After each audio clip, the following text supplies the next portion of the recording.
Tonal krem üzündə belə yox, belə qalır çünki doğru qulluq rutinini eləmirsən. Əgər dərin sağlam deyilsə, ən bahalı tonal belə üzündə yaxşı durmayacaq. Bunu necə edirəm göstərəcəm. Toner pədləri istifadə etməyə başladığım gündən dərin baxım bu cür işıl-işıl və sağlamdır. Dəral səpkilərim yoxdur, qara nöqtələrim azalıb, məsamələrim daralıb və dərim demək olar ki, eyni tondadır. Biraz problemlərim burun ətrafında qaldığı üçün Medihill'in bu toner pədlərini indi burnumun üzərində bu formada maska kimi istifadə edirəm. Bu belə burada qaldığı müddətdə Lanua'nın bu serumunu istifadə edəcəm. Dəri altı səpkiləri aparmaqda birəbirdir. Öncə çalxalayıram. Əvvəl lokal istifadə edirdim. O qədər sürətli təsir elədi ki, artıq bütün üzümə istifadə edirəm. Belə üzümə birbaşa tətbiq edirəm. Tez eləməliyəm ki, dağılmasın.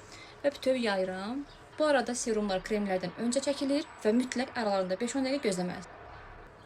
Ən çox alın bölgəmdə dərialtı səpkilərim var və yağlı dərilər üçün ən ideal nəmləndirici krem gel formasındadır. Quruluşunu və teksturasını çox sevirəm və dərimdə gün boyu o nəmliliyi hiss edirəm. Bu formada da görürsünüz. Və əslində mən bunu belə çəkməyə xoşlayıram.